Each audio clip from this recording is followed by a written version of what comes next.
Hello again. Welcome to this episode of Aging Wealthily. I am your co-host, Sean Smith, and I'm here with the lovely and beautiful Bridget Smith. Say hello, Bridget. Hello, everyone. And today we have a very special guest. Before I announce her, I just want to give a little announcement. As many of you are aware, we are changing our branding and changing our format. We have switched our name from Aging Graciously and Hilariously, and we now have become Aging Wealthily. And for those who have not yet heard the definition of wealthily and the fact that it's just not a clever play on words, but it actually has true meaning behind the word. Wealthily is a word that we invented to embody the intersection between wealth and health. It redefines success in midlife and beyond as a holistic richness, which not only includes money, but also includes joy, vitality, purpose, beauty, connection, and culture. So if these are things that interest you, if this is something that is important to you as you age, as you grow, please stay tuned. Continue to tune in, continue to watch the episodes that are coming down the line, because we have some great information that's going to be coming your way, as in today. So today we have Miss Alana Goggin, and Alana is from Elder Life Care Planning, and she's going to share some information with us today. And today's title is Planning Peace of Mind, a holistic guide to aging in place. So with no further ado, I'll let Alana do some introducing of herself. Hi, Alana. Hi there. Thanks for having me, Sean and Bridget. Oh, thank you. Glad to be here. I have been in the life care planning industry, if you will, as I've called it, for about 12 plus years. And I've been working with the elder population and supporting their families for over 16 years. And I am a lifelong caregiver and a first generation Italian. And the only reason why I mention that is because I grew up with all of us taking care of each other. So this came very naturally to me. Great.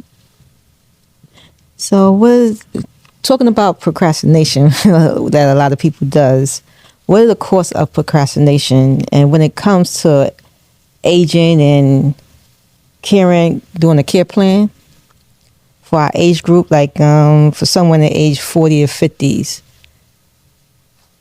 what are some of the procrastinations that cause people to procrastinate in planning? Great question. So I think that my first response is we all think that everything's going just fine until it's not going. Right. Right? We're all really healthy. And I do feel like that, oftentimes we all feel like, we're a little Superman, like we've got this. And we have to remember that Superman also has a little bit of kryptonite, right? Right. Oh, yes. So, but who really wants to think about the awful things that could be happening? Right. So you have people that, would rather turtle and not deal with it. Just let's pretend it's not going to happen, right? And either they truly feel it won't happen to them, Right. or they don't want to think about it happening to them, or they've seen it happen to a loved one, and the thought of that happening to them is terrifying. So, delay. Exactly. Yes.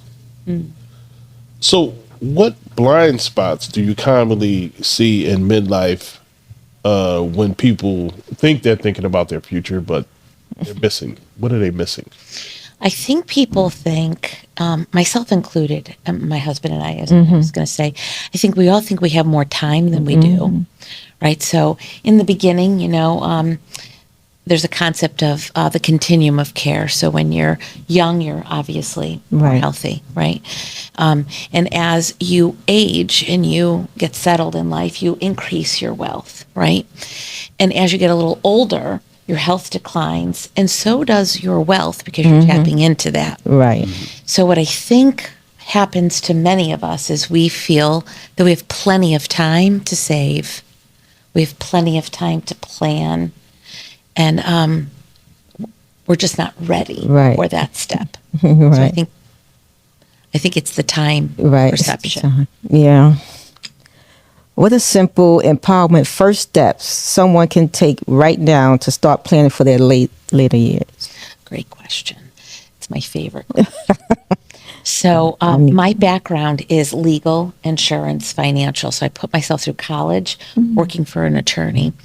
And that's where I really started to understand the importance of having legal documents prepared. And this has nothing to do with what we're talking about today, but why this is important to me is I watched people who didn't prepare had the courts have to intercede when a tragedy happened to take care of their children. And I thought, wow, as soon as I have a child, I'm definitely going to have those documents ready.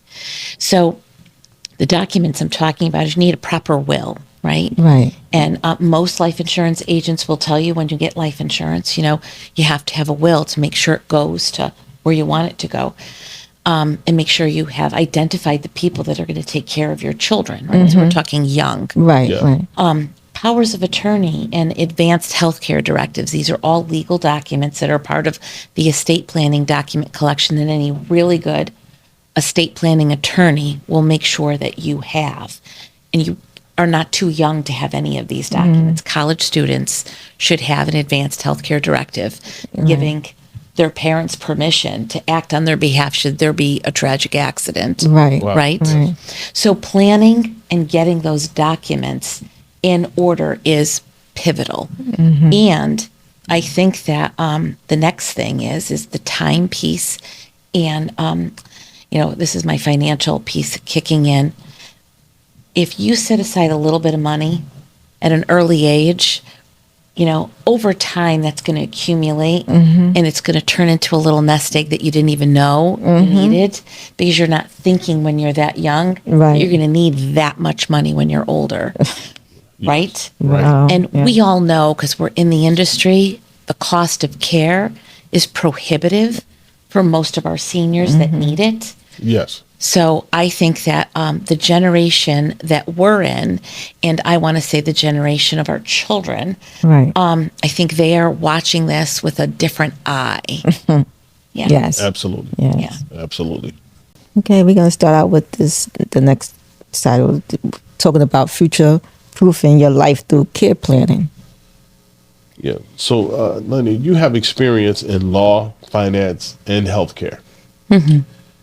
How do pieces come together in an effective care planning? Good idea.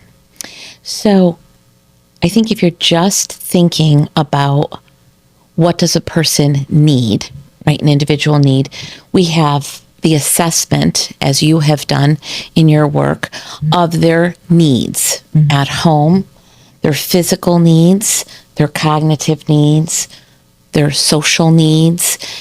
That's a great evaluation to start with. But in our business, the assessment goes well beyond the care needs, and it taps into ability to pay, right? So if somebody comes to me and I know that they're at home and they would like to stay home and we assess them and we feel that home is a good place for them, I want to make sure before I make a referral to you all or any home care agency that they have the ability to pay. Right. And not just 1 month, right? And then the other part that is really important to me is making sure that they understand, everyone understands what that looks like.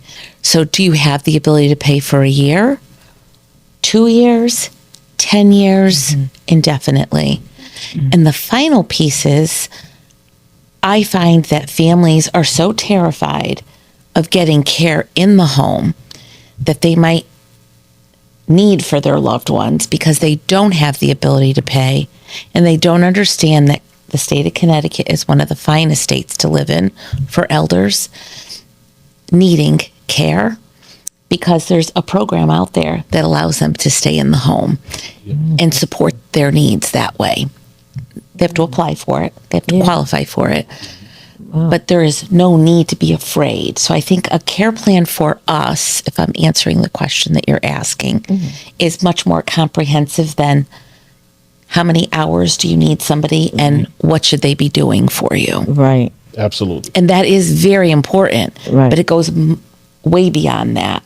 And that's why I love working with you all, because we collaboratively work on this. We make sure we get the right person in place, and that the family really understands what's needed, because oftentimes they don't. Right. They're very Right, unrealistic. Yeah. Absolutely. Yeah. So I think the key to success is bringing all of those pieces together, because I think when people truly understand, they make better decisions. Oh, yes. I agree. Yes. Okay. And so how does life planning help people balance their wealth and wellness goals, especially while raising children or even working? So my thought is many of us have seen or are experiencing the sandwich generation. So, I remember my husband saying our only job is to work hard, right? Pay the bills, take care of the kids, and whatever's left over, save. And that's actually not true. You know that though, right? Saving should be a really good piece of that. I think that when I look at life care planning for either our elder clients that we serve and their families that are actively engaged in caring for them or managing that care, I think making sure that everybody has support so that they could, I'm losing the word, so that they can be a daughter to their mother, be a wife to their husband, be a mother to their children. And it's really hard to do that well when you don't have support. Right. I would agree. Yes. Yeah. See that a lot. No, too many times. Too many times. So your approach is holistic and client centered, right? So what does that really look like for somebody who's 40-ish and trying to be proactive in setting all this up? I think for me, it comes down to what are your resources? So, I don't know how you guys grew up, but I grew up, everybody was close knit. We were actually all in the same neighborhood, a couple houses away. And that's how I think many of our generations grew up. Our aunties were across the street. Our grandmothers were, maybe upstairs from us. Who knows? Today, we don't see that as much. And children, are wildly successful, and they're living in other parts of the country or the world.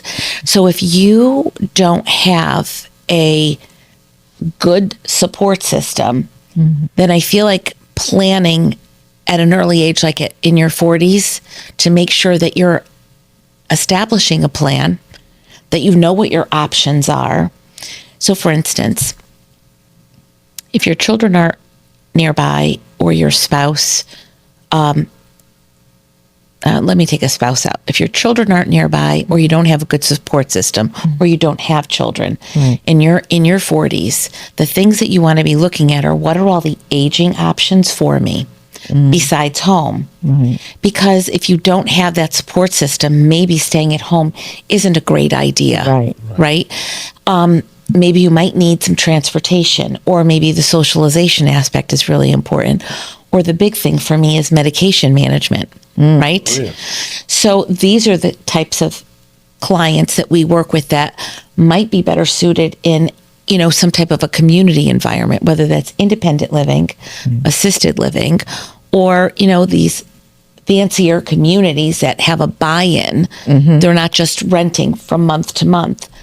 But if you're in your 40s and you're in this type of situation, whether your children are farther away or you don't have children, you don't have a support system, I would think investigating alternates to aging at home is really important for your planning. And then working with your financial advisor to also know, what do I need to save to achieve those goals? Absolutely. And that may be something that person who wants to age or has their mindset or heart set on aging in place may not want to hear, but it may be the most practical and the best foot forward or best move forward is to look at those options, because I can see how that could run into, that could be an issue when you don't have a support system. We see it all the Yes, time, yes. actually. The blessing is that there are some good home care agencies out there that can help in those instances, but it's always better if you have a support system. It's, family and even a close network of friends who can come in and actually help you out in that. And I asked the question in regard to it being for someone who's 40 something, but as you were answering, it made me wonder: is 40 something maybe late? Right? Maybe is that something that should be looked at even at an earlier age, or is 40 something the right time to look? That's a great question. I think, I think it's going to be really hard to get a 30-something-year-old to really buy into, Right. that. But the thing with the 30-something-year-olds, so I have two 30-something-year-olds, and they see me taking care of my mom. They see my husband and I navigating taking care of his mom, right? They see what I do for our clients, right? So they could see it. I think they are better savers than we might have been when we were that age, because they see a little bit more and they know how important it is to have a nest egg. Right. So I don't think looking at the doom, gloom, and bada boom of it all, right, is what we should be focusing on when we're in our 30s or 40s, right? I think that knowing that if you want more control of where you get to age and how you get to do it, money's very important, right? Our health is going to be a big component of that, but you could be extremely healthy and have no ability to stay in your home because you've lost the financial resources. Right. And vice versa. You could be very unhealthy and have all the money in the world, but no resources to really make all the pieces of the puzzle work together. Right. So for me, when we're looking at planning, I like to talk about 5 aging scenarios. So we're looking at aging at home, aging in a rental community, and those are our assisted living and memory care. Okay. Aging in a buy-in community, and those are where you buy into an independent living, and they have a continuum of health. Yeah. If need be, and you have skillable needs, you're aging within a long-term setting, like a skilled nursing facility. And then hospice and palliative care is a very important conversation. When people work with us, they think that they have to choose one of those. Right. And it's not about the choice. It's about understanding what is available to you, understanding the concepts, which 30-somethings and 40-somethings don't understand. Right. Some of my current 50 and 60 and 70-somethings don't understand. But understanding the concepts so that while they're planning and building their life, they're thinking about this and they're saving for their future. Absolutely. For all the options. Right. Okay. Many of our listeners are supporting both their parents and thinking about their own aging. What's your advice for managing both at once? Support. Yeah. Yeah. And again, it's invaluable. I wouldn't fix my own broken drain. I had a car issue. It goes to the mechanic, right? Paying for support and taking that off of your plate is invaluable. And I'll give you an example. My kids aren't young, but I'm taking care of my mom right now, and she's having some significant health challenges. And in the past, my husband said, "Who can you call?" And I'm like, "I don't really have anybody." I employ a geriatric care manager. And when my mother was in and out of the hospital, going through some significant health challenges, she would ask, "Can I help you with anything?" I'm like, no, I got it. No, I got it, right? And you can see that we would do that, right? Oh, yes. Until you're kind of in a little over your head. And then I walked into her office and I asked her if she would please evaluate evaluate her notes, her clinicals. If she would jump in and take a visit and check in with the PT and the OT while she was rehabbing, follow up with the clinical staff to check on all of those important things. I had a list of things, and she did it for me, and then we could talk about it, and I could listen Right. as a daughter caring for her mother. Right. And we're all there. You know, it's really hard to take care of an aging parent or a sick spouse Right. and not be the person that you are to them, and they miss that.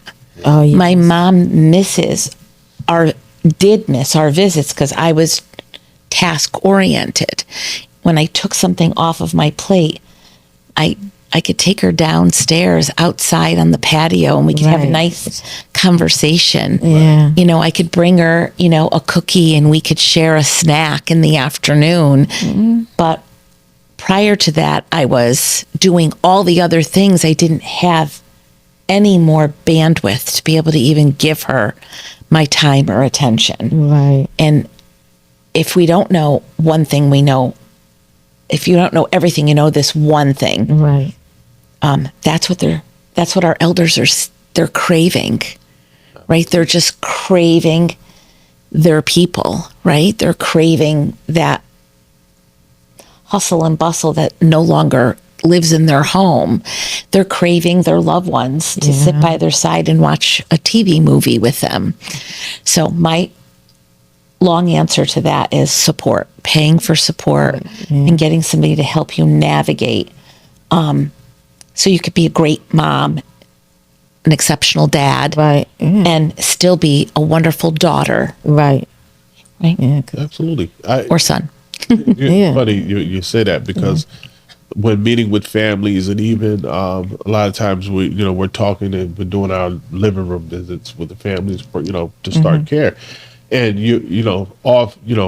so many times and I don't want to say anything to dispel anybody's notion that they can, but we tend to think that we're the best person to take care of them because we're their daughter or we love them.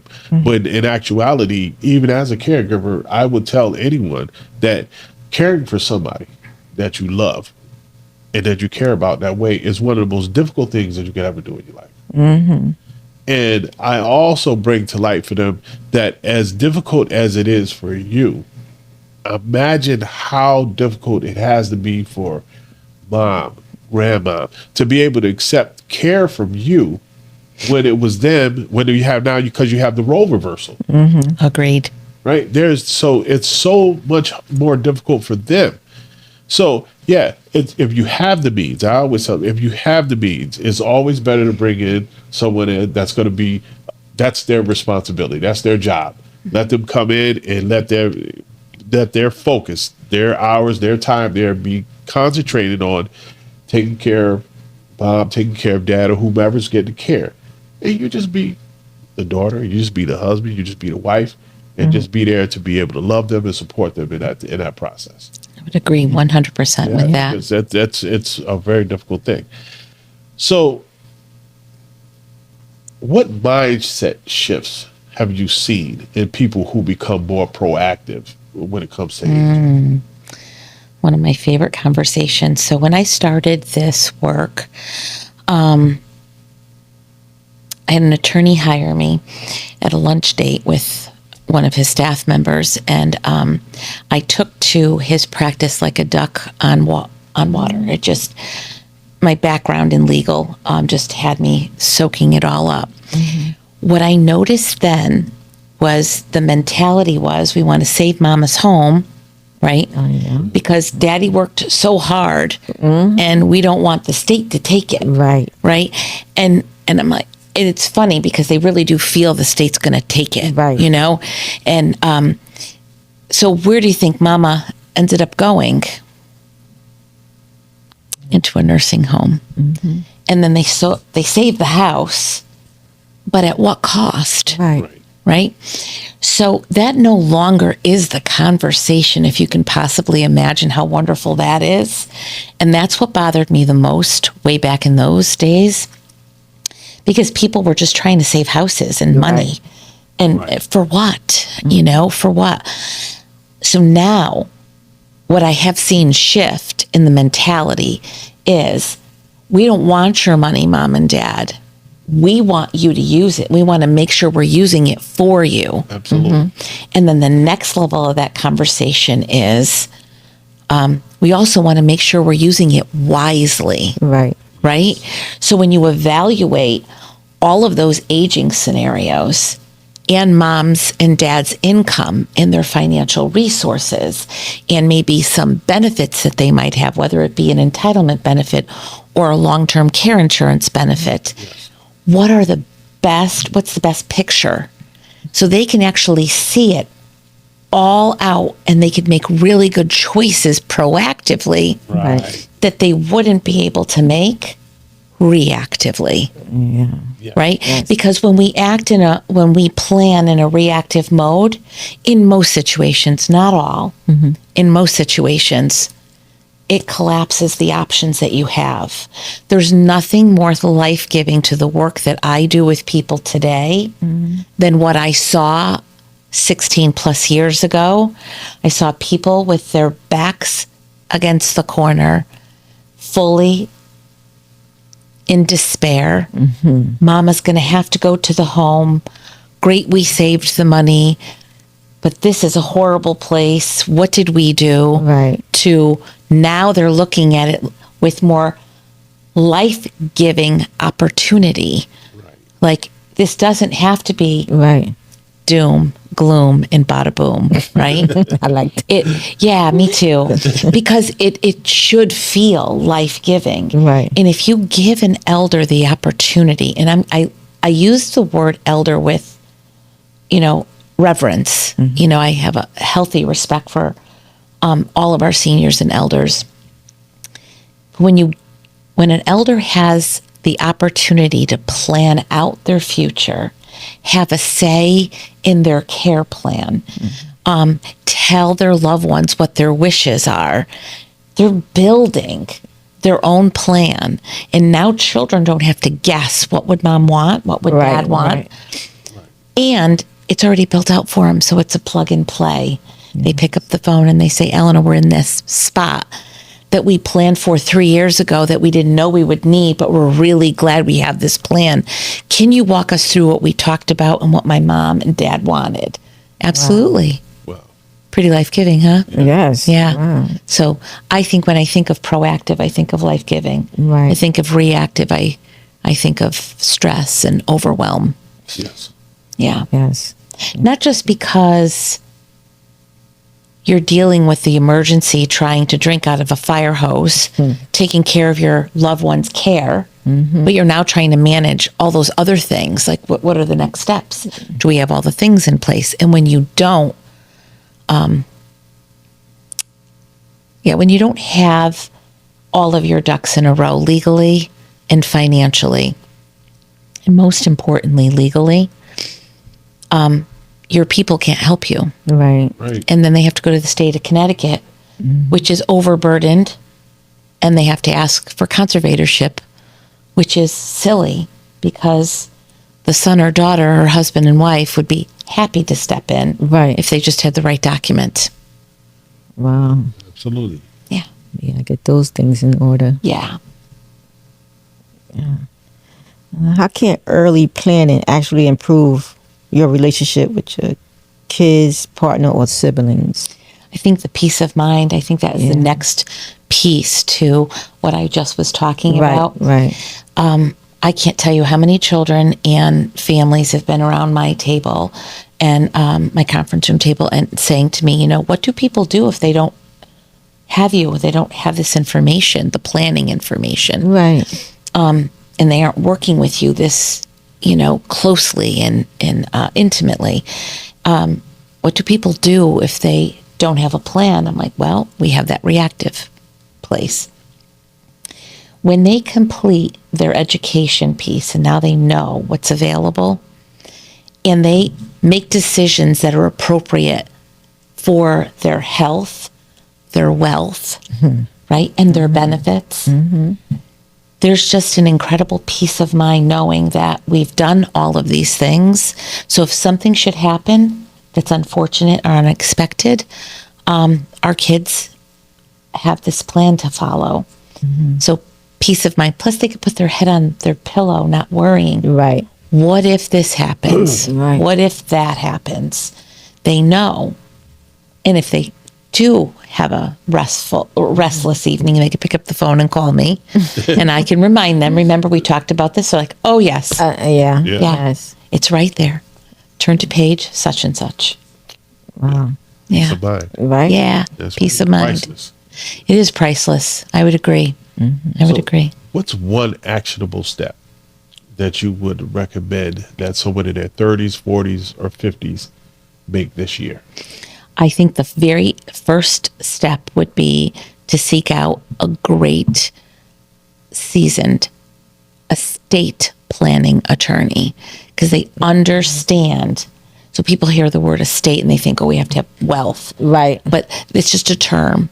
They know the right legal documents that are needed for all generations, right? So it would be to hire an estate planning attorney, not your mother's brother's friend who did the real estate closing, who might be a great estate planning attorney, but if they're not, not the personal injury attorney, because they'll tell you that's not their expertise, right?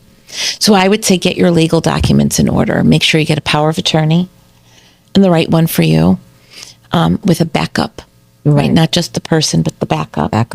I would say the next step is your advanced healthcare directive. So if anything catastrophic that happens to you, you can speak or someone can speak for you. And a will, because, we all have things, and you want to make sure they're going to the right places. Is Right. trust important as well? Trusts are important. And you know what? With a good estate planning attorney, they'll let you know if it's not wise because it's going to cost more than it's worth, right? Okay. So you get to certain thresholds, and those estate planning attorneys will know which trusts are the right trusts, if any. Right.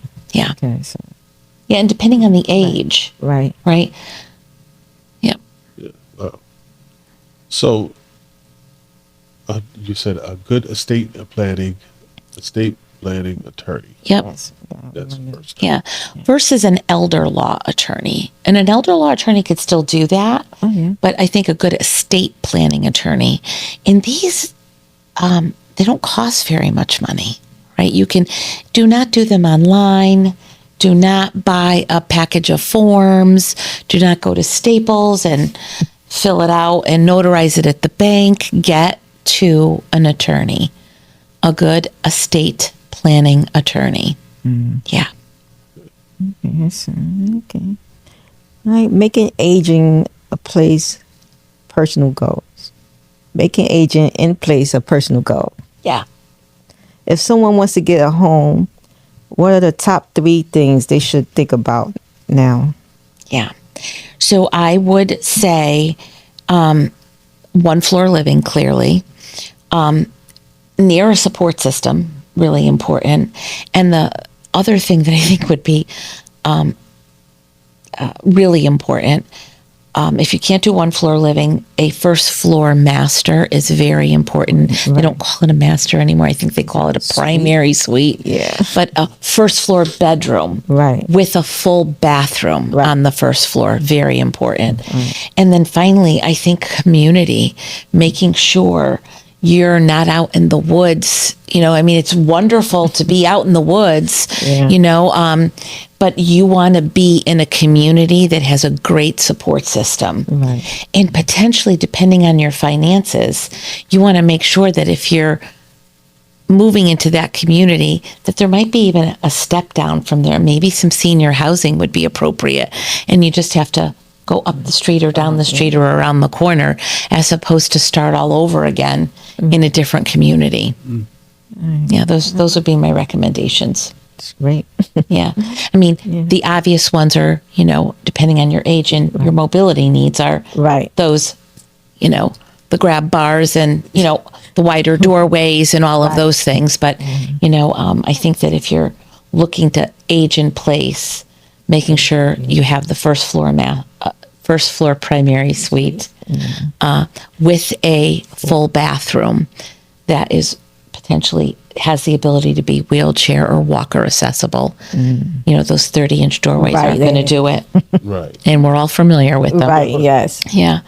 Yeah. Wow. Yeah. Yeah, there's there seems to be like there's so many little things that fall through the cracks, right? That you can never be prepared for it had you not given it any forethought, or I even spoken to someone who's versed in that arena, right? So, I'm someone who's aging, right? Do I think about I'm going to buy a home? Do I think about having that first floor bedroom or first floor suite, or what's the term it was? Primary suite. Primary suite on the first floor. Yeah. I think about that at age 45, 50. The reality is that I'm going to take out a 30-year mortgage on this home. Yeah. And I'm going to be, I'm going to turn 70 by the time I pay for it. Yeah. Mm-hmm. Did I think about that? At 70, am I going to be going up and downstairs or wanting to go up and downstairs? What about 80? What about, all these other years? So, yeah, it's something that we need to take into consideration. And it's better if we communicate with someone who has a background such as yours, or someone who has a background like it, or even someone who might have experienced something like that, be able to know, hey, wait a minute, buying a home at 45, 50 is a lot different than it is when I'm buying one at 25, 30, 35. It's a big difference. I agree. And again, people don't stay in their homes the way they used to forever and ever and ever. But I do feel like many of us get to a certain age where our kids have, they have left. We call ourselves empty nesters, and you no longer need that bigger home, and looking to downsize. I knew I was in trouble the last house that we moved into when my husband said, "Look, Al, there's a first floor primary suite." And I thought, okay, I gotcha. You like this one? But he wasn't wrong, right? He wasn't wrong. And when I go into homes, I think about it, I have a sweet 90-something-year-old. She's 96, living in a teeny tiny cape. The doorways can't be more than 30 inches. And the main bathroom, full bathroom, is on the second floor. Oh. Yeah, thank you. Yeah. So these are things, and this is her home. She's lived in it for 65, 70 years. We're not changing that. We just have to accommodate it. Right. Right? So the door goes off, the stair lift goes in, and you get in a caregiver to make sure that they know that they are there to safely shower or bathe their client. Yeah. Yes. Yeah. So are there practical changes people could make before they even need help, like home safety or insurance adjustments? So I'm not a fan of throw rugs. My mom is very cute. We just moved her from our family home, which was really hard for me, not her actually. And she had like so many throw rugs. And I'm like, Mom, you can't. It's just not safe. Can I just have this one? So while I wasn't looking, she threw them all on the floor. And so I'm not a fan of throw rugs. So that's a simple, easy thing, So start getting rid of your throw rugs. Thresholds, you want to make sure that they are easy to get up and over. You'd be surprised how that left foot might catch on when you're tired on the lip of the bathroom as you're going in, right? So that sort of thing, making it a little bit more gradual. I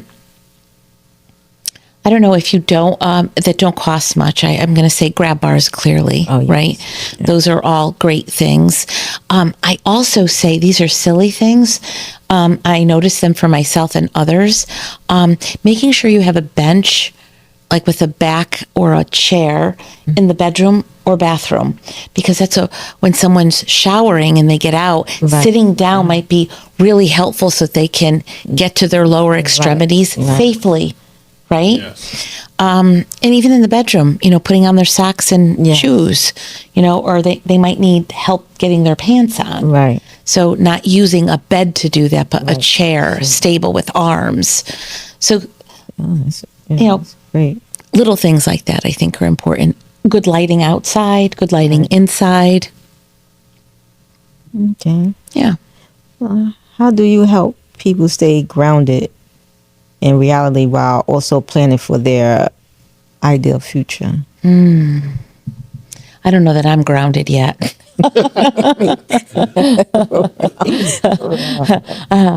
So I think it's easier for, again, that support person like myself to come in and help ground them, because I think most of us that are traveling through this process or navigating the care of a loved one, they become a little unrealistic in we can do this and we can do that. So one of the techniques that I use, and I'm using it with my mother, is we're not in a rush. Right. Right. So I could have gotten her home according to physical therapy months ago. And I'm like, no. She's not up to her baseline. I don't know that, she could potentially get there. We're not in a rush. And she has all of these other things. And so we're just stretching it out over a little bit of time, giving that person more time to adjust to their new normal. Right. Getting their family time to adjust to and process. Yeah. So I think people are everyone's in a rush, Right, yeah. Myself included. I feel like I should have been born in New York on this, but I like to have things done immediately. Yes. But I think the key for me in all of this is there is no rush. Sometimes there is, because it's a financial component. But I'm thinking, if they pay for home care services or they're paying for an extra month in the skilled setting while they're still getting a little bit more support till everybody knows what the right decision is, what's the difference, right? There is a financial difference. But again, the peace of mind that comes from just taking a deep breath, giving yourself a moment, evaluate the things, make sure you fully understand and you're on board. Right. And if your gut is telling you, I'm not certain, Right. stop. Right. And don't let anybody say that you have to do something differently. You Right. fight and advocate for your person and yourself. I kind of felt like they were looking at me like I was keeping my mother, where she shouldn't be. Right. And so I reached out, called in a friend, called the Lifeline and said, what do you think?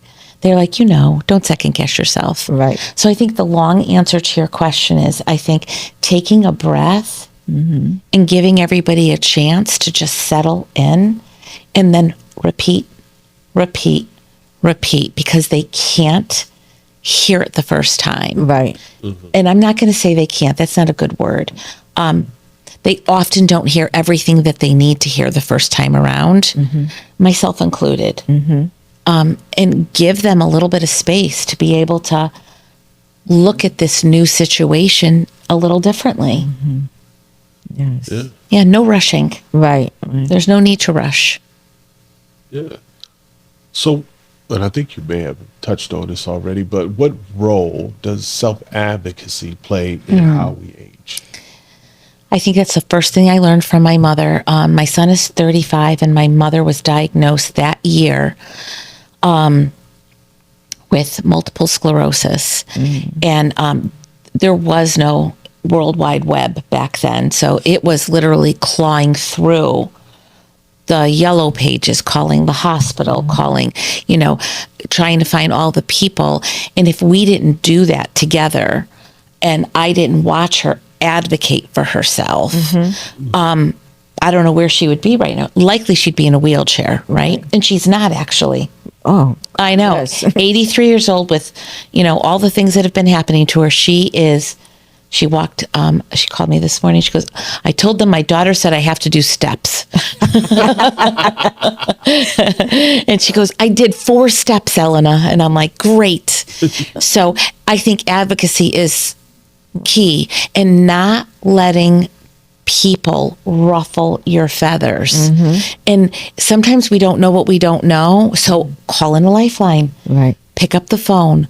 Call a trusted advisor. If you don't have one, hire a trusted advisor. Right. It's worth its weight in gold to be able to have somebody by your side walking you through these things. Absolutely. Yeah. So that you can advocate for either your loved one or for yourself, for that matter. I also want to say, as part of advocacy, and this is something I've struggled with as a lifelong caregiver, putting ourselves first and making sure, I know, I got you, making sure that we take care of ourselves before we take care of anyone else. So putting that oxygen mask on us first Yes. allows us to then be a better advocate. Right? Yes. But if we're not paying attention or to what's going on, or we're ignoring, the pain that you have in your knee, likely, your meniscus will get torn on a dance floor. No. Yes. Are we speaking? We're speaking from experience, I. right? But I do think that they go hand in hand. Yes. Self-care is really important, making that a priority, which is so hard for me. I just had my geriatric care nurse say to me, you need to drink more water. Do as I say, not as I do. So all of us caregivers have a really tough time putting ourselves first because we're so focused on everyone else. And I feel like that in and of itself can help you advocate for yourself. Yes. And others. Yes. Yes. Absolutely. It's so critical that we find that balance too, because it's easy to be, so outward focused, right? And, and it's so engrossed in what you do. Well, most of us are in what we're doing. We do it because it's our passion, Yes. right? And when you're involved and you're into, engage in that passion, it's, it just, other things tend to slip away, right? And you just get caught up in the whole cycle of it, the whole experience of it. But we have to remind ourselves that, the blessing is that I have, Bridget and I have each other. We share the same passion, that we can remind each other, which it ends up with her reminding me most of the time, because I could get it to a point where I have like a one-track mind, and I'm so focused, so engrossed in what I'm doing, I'm able to shut everything else out. And it has its benefits, but most of the time it's, a lot of times it's not good. But she'll, hey, wait a minute, come on, she'll rein me in. Look, come on back. She knows the right words to say or right buttons to push to get me to, kind of rein it in. But yeah, we have to. Self-care is so important. And it's especially in today's time, in this time right here, we have to take time to take care of ourselves because we have so many distractions. Yeah. And it's for everybody. Yes. This is for the whole world. It's so easy to be caught up on tablet, your phone, this, that, so many things. Everything's ready, available. Everything's moving at a light, fast pace. We have to take some time and just slow down. Yeah. I agree. Let me take a me moment. Yeah. A mental moment. Yeah. I think we end up being better all around when we take care of ourselves. Yes. I used to think it was selfish, and it's not. It's actually quite the opposite. Yeah. Yeah. Absolutely. Because how can you care for anybody else? If you don't care for yourself, exactly. We're broke down. Yeah. We have to be in good shape. The tow truck has to go tow cars, right? The tow truck can't tow a car if the tow truck is broken. So we have to be able. Very good point. We have Very to make good sure point. we are all ready to go. Yes. Keep ourselves serviced, Yes. so to speak. So we have what we call a lightning round. And so what we're gonna do is gonna ask a question and give you something, and you just give a one word answer. First thing that comes to mind. It doesn't have to be one word, but just give us the first thing that comes to mind. We don't want you to think, don't ponder it, just bang, give it to us. Okay. All right. And what's one daily habit that makes you feel grounded? Prayer. Okay. What's something you learned about aging by experience or observation? Advocacy. Yeah. What's one thing you think everyone should do to prepare for excuse me. What's one thing you think everyone should do to prepare their future self? So I'm going to go to the legal financial piece. It's never too early to start saving, even if it is $10 a month. It's never too early to have all your legal documents in place and review them regularly. What's one word you would want people to associate with getting older? That's my favorite question. So there's two for me. I think that when I think of my grandparents, I think of them fondly as leaders, as imparting wisdom always. So wisdom for me is really important. The other thing is vitality. I think that many of us look at elders and they don't see the vitality in them. Yes. And it's quite the opposite. They got a vigor for life. You know, they've seen more and done more than all of us, right? Oh, yes. And they have a lot to impart. So there's your wisdom. And then I think that, you know, they've lived like they've lived. And I think that's really important. I don't know that the generations that are coming up have lived quite the way our grandparents and parents have lived. Right. So I say vitality. So what's one piece of advice that you've received that stuck with you? I feel redundant here. So it is the piece of advice that I literally pray on every day. And so it's two pieces. It's self-care, how important taking care of myself is, which I'm not good at, really, actually, very poor at it, but, you know, it's on my list. And the other thing is patience, you know, like patience. I don't know that I had a lot of patience when I was much younger. So patience and compassion have come very easily for me. But I want to say that as a young person, I probably had to lean into it a little bit. Yeah. So I've achieved that. Self-care I'm still working on. That's hard. Yeah, patience. When I think about patience, I often think of it in a way that it's something that you practice, but you never attained. Because how do you become how do you reach the point where you are patient, right? But because there's no limit to it, that there's always room to grow in it, right? I like So that. it's always expanding. It's always there's always area in your life where you may be able to exercise patience over here, but in this area, your patience meter, your patience rope isn't as long as it is over in this part of your life. So I often, people say, to ask, oh, you're patient. No, I'm not patient. I learned to practice patience. I try to exercise patience. But am I patient? No, I have a long way to go, because I think of some of the leaders, some of the world leaders that we've had, who've gone through some experiences and remained and demonstrated patience in the face of some really adverse experiences and conditions. And I say, am I patient? No.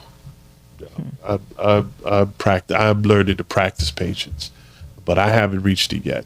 And it's I'm a work in progress. It will be in progress till the day I leave this earth. So yeah, patience is very powerful.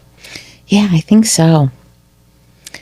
I think it's good that it becomes the thing that you work on daily because it is in front of us, and it's a reminder, when we're not so patient. Oh yeah. Yeah, it's a reminder that, there's an ease and grace that comes from when we start to let go of the anxiety of wanting to be in control. And maybe it's letting go of the control piece. That's it. Right?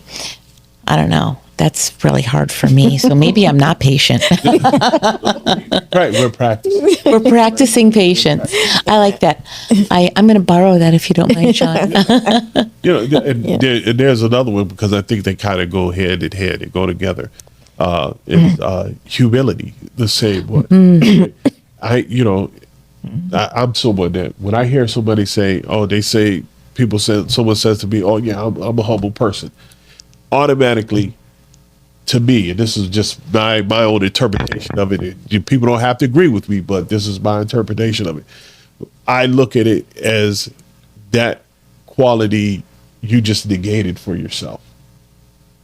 Humility, where you say I'm humble, because to me, that's a quality that someone else has to attribute to you. That you can't attribute it to yourself. Yes. And the minute you take it upon yourself to give it to yourself, you negated it. You're no longer humble. Yeah. Humility just went out of the window.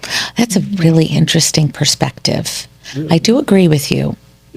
When I hear the word humility or humble, I think of that humble pie, and I remember when my kids were little and, they'd come home and there's a remark, I'd be like, oh, got to eat a little piece of humble pie and go in to see the teacher. Right. Yeah. But that's what I think of there. Like there's that pie that's always in front of me that you have to, eat every now and again, and it's not a terrible thing, right? It's actually a very good thing. But I like that perspective that you have, that it is something that is earned from somebody acknowledging in you as opposed to you claiming for yourself. Yes. Yeah, got it. Okay, Elena. Yeah. What's one thing you wish more people understood about aging with dignity and clarity? Well, I think it's kind of obvious. We're all aging, right? So my thought is embrace it. It's coming. I do think that we don't just lay down and embrace it. I think that you engage and you give it 1,000% of you. There is at no point in time, in my opinion, where we just give up and say we're too old for that. Right? Yeah.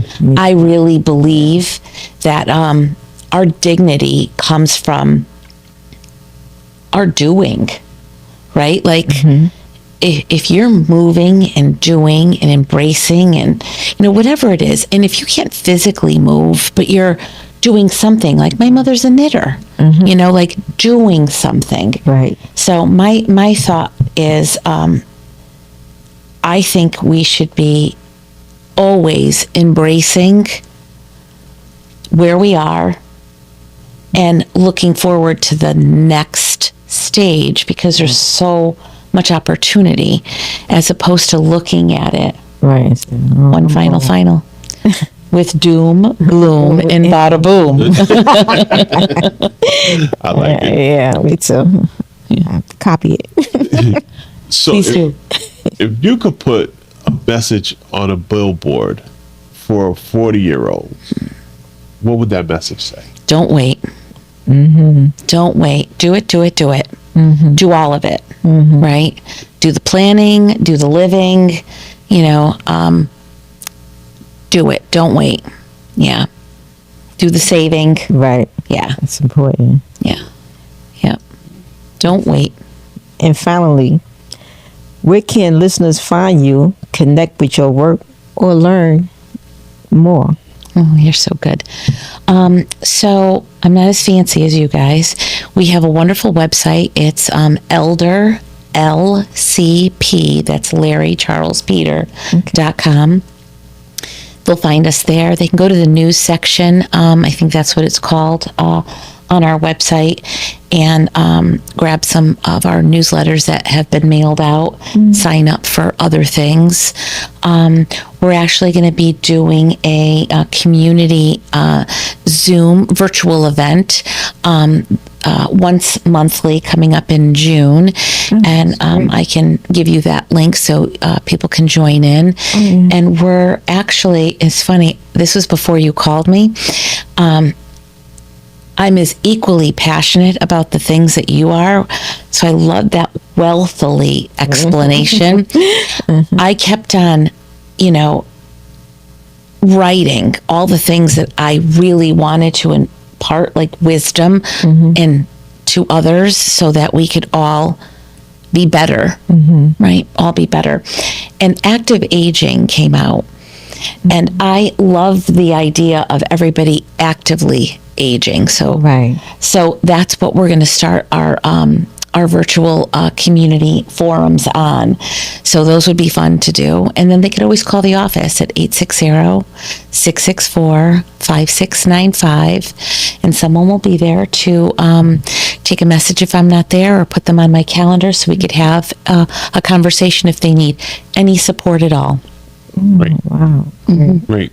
And yes, speaking of active aging, healthy aging, it's the overall climate, right? Aging itself is changing. The baby boomers, they're changing. Their ideas about aging are changing. The way they're aging is changing. The world just now have to catch up, right? They've already changed. The world has to catch up to the changes. People are living longer. They're healthier. They want to be out. There's no all this looking at aging as decline. That's over, right? That time is gone. And so we're ushering in a new era that says, you know what? It's about growth. It's about being active. It's about being accountable. It's about being included. It's the way it's changing is a beautiful thing, and the world has to catch up, because there's no more just you hit this age, you're getting old, you're going to start to decline. People are not declining. It's not that anymore. Yeah, we're not putting grandma in the corner anymore. No. Right. Yeah, you're not putting grandma in the corner anymore. Yeah.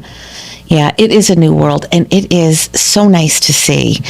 I think that there are pieces of the world that are trying to catch up to the baby boomer generation, and I think that I think we're heading in a really delightful direction. I have hope and positivity for that, and I'm really glad to see and or work with all of these wonderful baby boomers, myself included, because they think outside of the box. They want the best for their loved ones. They want the best for themselves. So what I'm teaching them, as we're experiencing the challenges with their loved ones, they're also learning for themselves. So I would agree. I think that you're onto something, and I love the idea of being able to collaborate some more with you, because I think that people need not to be afraid, right, and just embrace all the wonderfulness that is coming to us. Right. Absolutely. Yeah, it doesn't have to be awful.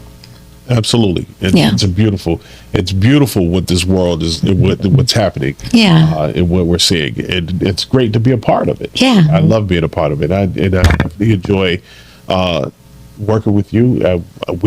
I think we should definitely collaborate much more in the future, in the weeks and months to come, because we are on the same path and sharing the same goal, right? So I think that'd be great to work together. Yeah. Aletta, Did I say it right this time? Elena. Elena. I know, it's so tough. I'm trying to get it right. Elena, it's been great having you here. Thank you. Today. Yes, Thanks. We greatly definitely appreciate it. have to have you back. Love that. We have to have you back, and we'd love to have you. All your information, we're going to make sure that we have it down in the bottom of the comment section of our page, so that people can go and click and take you right to her website, so you can see all the wonderful things that they're doing over there at Elder Life Care Planning. Did I say that? You did. All right. I'm all right. I'm only batting 250, but I'm going to get my average up. But so you get to see all the wonderful things they're doing over at Elder Life Care Planning, and all the wonderful things that are yet to come. We thank you for joining this episode of Aging Wealthily. I am your co-host, Sean Smith, and I am here with my lovely co-host, Bridget Smith. And I don't just call her lovely because she's my co-host and my wife. I call her that because she is all of that. And then some. Great. If you are in the Middletown area, make sure you stop by the Main Street Marketplace building. There are 4 great restaurants inside and some great specialty stores. We're sure that you'll find something interesting for you and have a great time. If you're looking for office space, make sure you call Mike Stone at Stone Point Properties. There are lots of great office spaces in the building. There's a great place to launch and grow your business. If you are looking for home care services, this episode was sponsored by A Touch of Love Home Care, where we put compassion in every action, love in every touch. If you're looking for home care services or you need assistance for you or for your loved one, please give us a call at 203-927-7543. That's 203-927-7543. Thank you all for joining.